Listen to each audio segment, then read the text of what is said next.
I was worried that my addiction might be something other than alcohol, and then when I found out it was something other than alcohol, I was like, damn, that sucks. And I found out that my addiction is to danger. I have like an affinity for some reason to put myself in situations that are dangerous either to my health or otherwise. I know a lot of people just perceive danger to be danger to their physical health. But no, it can be danger to other things like, all sorts of situations, just making my life harder because I enjoy the challenge more than anything. And it's been interesting. It's been interesting to say the least. Have you not surrounded, but have you been in the company of true addicts in your life? Yes. But I did not like knowing or unknowing. Well, I guess more knowing. So no. The addicts that I have been around, I did not know that they were addicts. I thought their behavior seemed weird, but I did not know they were addicts. And then when I found out that they were in rehab, I was like, oh, that makes sense. I don't know why. And I think there's probably something as part of my journey on planet, this particular go around, is that I have been around a lot of people. Really? A lot of sober, like intentionally sober people. So I've had this sort of case study in my life of people that I've worked with, and it makes kind of sense in the industry, that being in the music and radio industry, there's a lot of people who are addicts. And one thing is it's shown me that I'm not an addict. Like I've had many times in my life where I'm like, boy, I sure have been drinking a lot lately, but I'm not, it's easier for me to just go, hey, you know what? I need to take a break from the bottle. And then I always feel great when I don't drink for like an extended period of time. And then I'm like, oh yeah, that's what it's supposed to feel like. Yeah. But I've come to see people this one guy that I worked with when I lived in New York City. He was the owner of the company. And he was like big in AA. He was a big sponsor. He helped people. But he was like 12 years sober. But you see the mechanisms in him that he's an addict.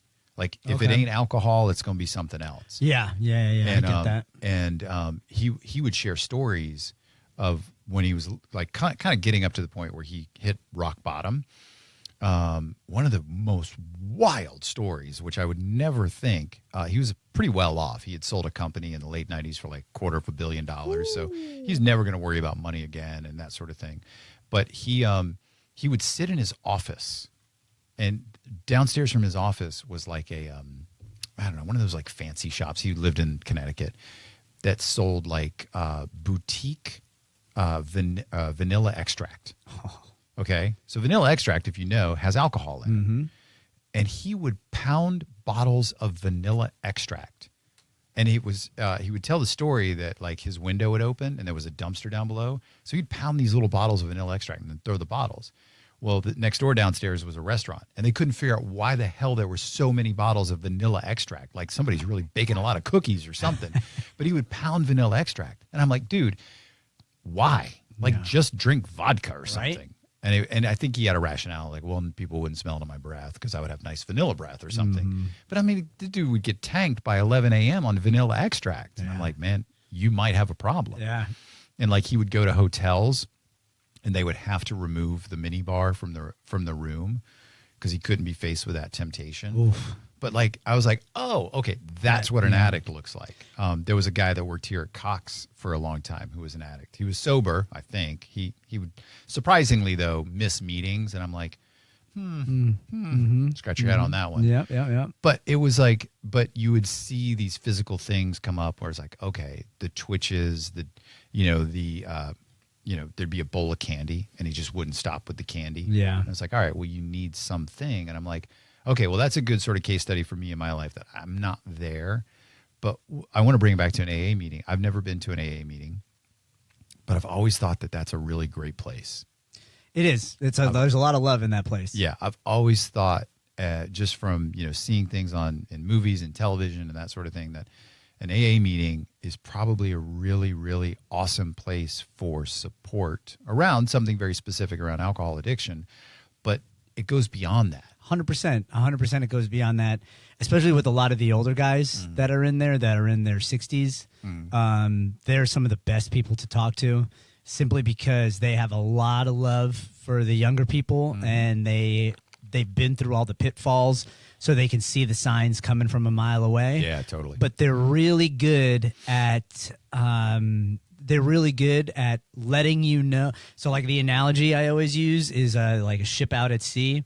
The older guys are like the lighthouse of the group, right. where they'll let you know when the rocks are coming. Whether or not you crash into them is totally on you, but at least they let you know before you hit them, like, hey, you're getting to like that place where things are about to get bad, just want to let you know, and that's it. And then they'll love and support you afterwards, and they'll be like, there's none of that feeling of like you're an idiot because you let this happen. It's just, hey, you just got to learn now. I would think that in an AA meeting, judgment isn't there. I would say in an AA meeting, judgment is present, but it's a positive type of judgment. It's a judgment of like, hey, I see what you're doing. And, because like myself included, when you get to AA and you're telling your story or whatever, your stories, like I had like I didn't want to fully share stuff. So the older guys they pick up on that, and they'll be the ones that'll like pull you aside and be like, hey, I'm not trying to judge you, but I know what you're doing. I know why you're doing it. You think you're smarter. Exactly. Yeah. Exactly. And, you can keep on this path, but just know that if you do, you're going to end up just like me. And if you don't want to end up like me, I'm judging you so that you will not have to do that. And that's the type of judgment that it is, it's nice, but it is still a little where you're like, oh, damn. Okay. Yeah. All right. I can see where judgment would come into that. It just seems like a supportive, super supportive environment. I when I went through actual ICF coaching training back in 2012 and 2013, I equated that to an AA meeting, and the company that I got my certification through is based out of Sacramento, and as it would be, one of my good friends lived near there, so I would just stay at his house. He was a recovering addict, and it was really kind of cool to come out of that training and then spend some time with him, because I could parallel what I went through in that training to an AA meeting. And true coaching training will teach you that you can only coach someone to the point at which you have been coached. So coaching training, if it's done right, like anybody can say, well, I'm a coach, and that's fine. And there is certification behind it, but it's loose. It's not like therapy where you've got to go to 12 years of school or whatever it is. But true coaching training is really a dismantling of everything that you know down to your core issues, so that you can see yourself. And if you can see it in yourself, you have the ability and the capacity to help others. So if you're just like, hey, I'm going to be a coach, but you don't, so I always get like when a 23-year-old is like, I'm going to coach people. I'm like, yeah, but you haven't really lived anywhere. Like, you haven't done anything in your life. Like, how now it just clicked as to why you say that. Why, when people are hurt and they go through life, why they can help others. Now it all clicks. Okay. Right. Well, yeah. and again, I'm in this. I find myself in a really cool position in my life right now, where I work with entrepreneurs, and while I do 20% of my work is strategy and implementation of email marketing and digital marketing and social media and YouTube and all that stuff, 80% is the mindset. 80% of the work I do every single day is mindset. And one of the things I tell my clients is, you have the unique ability to help people because of what you've gone through. You've gone through, a marriage breakup, so you're now a relationship coach, or you've gone through your own bankruptcy and now you're a financial coach, because you've been there. You know what it's like. So back to your AA story, those old dudes in AA, they've been there. Yeah. They've hit rock bottom, and they've kind of given their power up to God, or however AA works. And that's it. And now they've said, okay, well, I'm going to spend the rest of my life sober in an effort to try to now help other people. And I think that's really, like, anytime I come across somebody who is, 5 years sober or 10 years sober, and I see their humility and I see their clarity, I'm like, man, that is really, like, Like, not that I want an addiction issue and then overcome it to have that. I'd rather skip the addiction issue and just come to my own place of wisdom. But it's like, man, there's something to be said for that. That's pretty cool, actually. It is pretty cool. But, you have, that's the one thing that I love about life specifically is that everybody, if you're paying attention, you have and you will have those moments of wisdom. And it may not be from addiction, but it'll be some other experience that you get because life is so wonderful all the time where it just kicks you and you hit whatever your version of rock bottom is in that thing.